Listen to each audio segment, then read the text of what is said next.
কোন পথে তোমার দুনিয়ার সফলতা? ব্যবসা বাণিজ্য তুমি করো, এই ব্যবসায় তোমার কোন পথে সফলতা আসবে? কেমনে তুমি সফল ব্যবসায়ী হবা? কেমনে তুমি ভালো লেখাপড়ার রেজাল্ট করবা? কেমনে তুমি ভালো একজন কৃষক হবা? দুনিয়ার সব লাইনে আল্লাহ তোমাকে কেমনে সফলতা দিবে?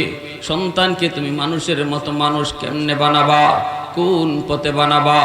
আমাদেরকে বহু সন্তান ফোন দেয়া কয়, হুজুর এত চেষ্টা করি এরপরও কোনো কুল কিনারা পাই না। চেষ্টা তো কম করি না, দেখতেও তো কম দেখি না, পাইতেও তো কম পাই না, কিন্তু ধরতে কিছুই পাই না। আসেনি না নাই?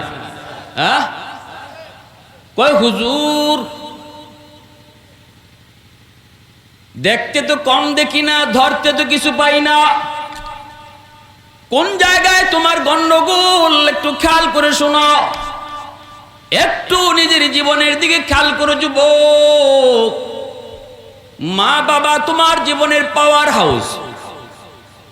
এই যে এখানে লাইট লাগানো, জ্বলবে না যদি পাওয়ার হাউস থেকে লাইন ওকে করা না হয়। ফ্যান লাগাবো কিন্তু ঘুরবে না যদি পাওয়ার হাউস থেকে লাইন ওকে করা না হয়। তোমার আমার প্রত্যেকের জীবনে আল্লাহ পাক কিছু বাতি লাগায় দিয়েছেন, কিন্তু আল্লাহ জ্বালায় দেয় নাই। জ্বালানোর জন্য আল্লাহ বলেছে পাওয়ার হাউস থেকে লাইন ওকে করো, তাহলে জিন্দিগির বাতি আমি আল্লাহ জ্বালায় দেব, জিন্দিগির ফ্যানও আমি আল্লাহ ঘোরায় দেব। তোমার আমার জীবনের পাওয়ার হাউস হলো বাপ মা, তোমার আমার জীবনের পাওয়ার হাউস হলো উস্তাদের দোয়া, তোমার আমার জীবনের পাওয়ার হাউস হলো মুরব্বীদের দোয়া। ঠিক কিনা জোরে বলো।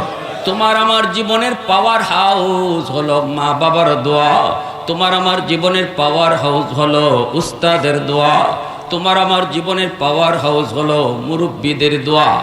এই দোয়া যেই যুবকের পিছনে থাকবে তার জীবনের পাওয়ার হাউসের লাইন ওকে, আল্লাহ তার বাতি জ্বালায় দিবে। আল্লাহু আকবার। জিন্দেগির বাতি জ্বালায় দিবে কে? ব্যবসায় তুমি বরকত পাবা, চাকুরিতে তুমি বরকত পাবা, লেখাপড়ায় তুমি উন্নতি করবা, হায়াতের ভিতরে বরকত পাবা, রিজিকের ভিতরে বরকত পাবা। আবার তোমার সন্তানকেও আল্লাহ পাক মানুষের মতো মানুষ বানায় দিবে।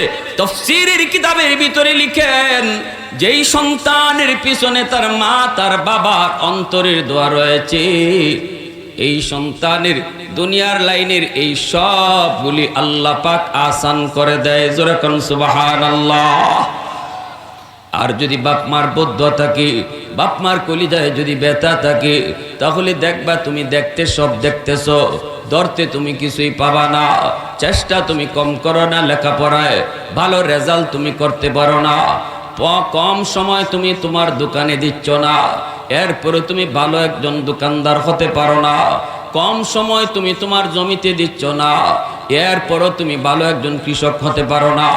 নানা সন্তানের পিছনে তুমি লক্ষ লক্ষ টাকা খরচ করো, সকালে একজন টিউশনির উস্তাদ, বিকালে আবার টিউশনি, রাতেও টিউশনি, দিনেও টিউশনি, একজনের পর আরেকজন টিচার আসতেছে, হাজার হাজার টাকা সন্তানের পিছনে খরচ, এরপরও কোনো লাভ নাই, রেজাল্ট নাই।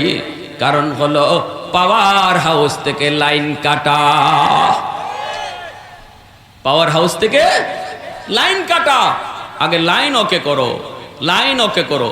আল্লাহ তোমার আমার জিন্দিগির বাতি আল্লাহ দিছে, জ্বালায়া দেয় নাই। লাইন ওকে থাকলে আল্লাহ এই বাতি জ্বালায়া দেবে। আজকে আমাদের সমাজ কোন পথে আগাইতেছে যুবক, এজন্য দিলটা নরম করে কথাগুলি বলতেছি, নিজেও একটু বোঝার চেষ্টা করো। ভুল পথে আমাদের যুব সমাজ চলে যাচ্ছে, ঠিক কিনা জোরে বলেন।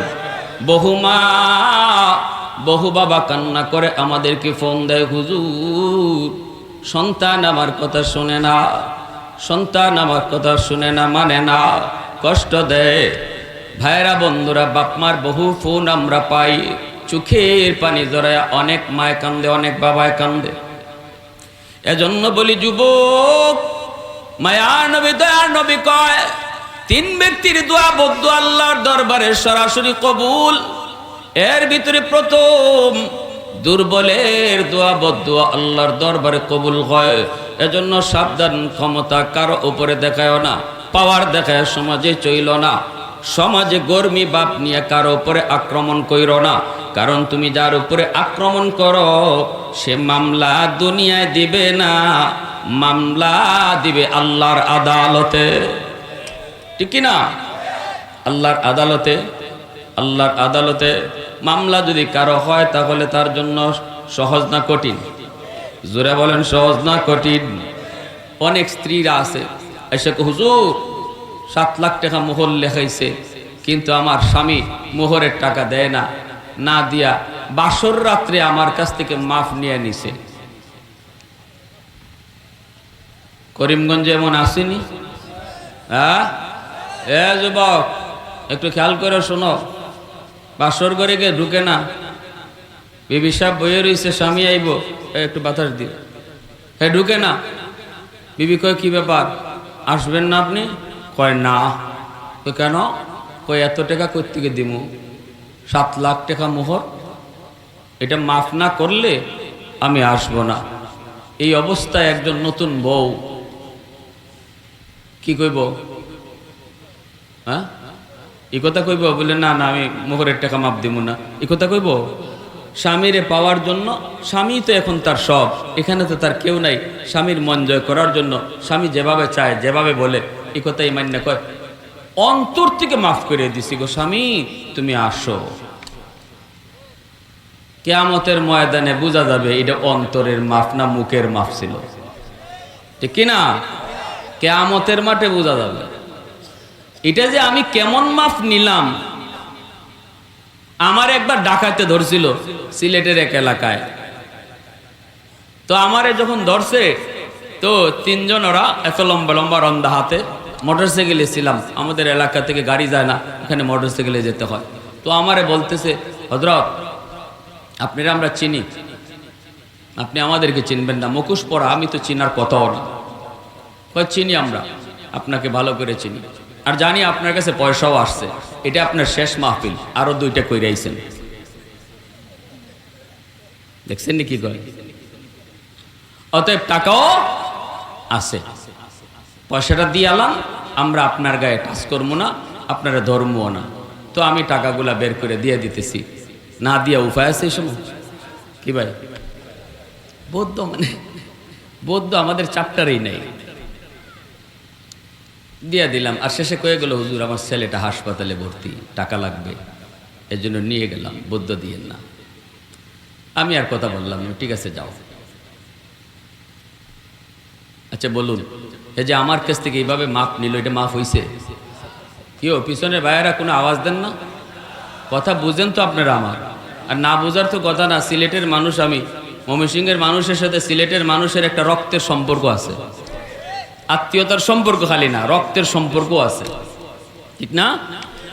হ্যাঁ, আমরা একই রকম, আমরা আমাদের সমাজ ব্যবস্থাটা একরকম, কিন্তু 2-3 দিন ছিলাম অনেক দূরে, সেই উত্তরবঙ্গ, চাপাই, ঠাকুরগাঁ, ওইখানে ওদের সাথে আমাদের অনেক অনেক কিছুর অমিল রয়ে গেছে, সামাজিকতার অমিল, খাওয়া দাওয়ার অমিল, খুব কষ্ট হয়, তারপরেও আবদারে যাই। কিন্তু ময়মনসিংহ আসলে পরে আমার কাছে মনে হয় আমি সিলেটি বয়ান করতেছি। কথা বুঝছেন না আপনারা? গড়পড়ি রহমতুল্লাহ খালি নাম শুনছেন না? নুরুদ্দিন গড়পড়ি মুরব্বীরা শুনছেন নি? বাবাজিরা, নুরুদ্দিন গড়পড়ি রহমতুল্লাহ খালি, তিনি বহুত বড় বুজুর্গ ছিলেন, সিলেটে বেশি বেশি আসতেন। বালিয়ার সাহেব রাহিমাহুল্লাহ আজকে দুনিয়ায় নাই, খুব বেশি আসতেন, কত বড় বুজুর্গ ছিলেন। এই ময়মনসিংহে ওনার হাতে গড়া শত শত মাদ্রাসা রয়েছে, নুরুদ্দিন গড়পড়ি রহমতুল্লাহ খালি। আর আমার শ্বশুরজি তো সারা জীবন আপনাদের মাঝেই কাটাই দিয়েছেন।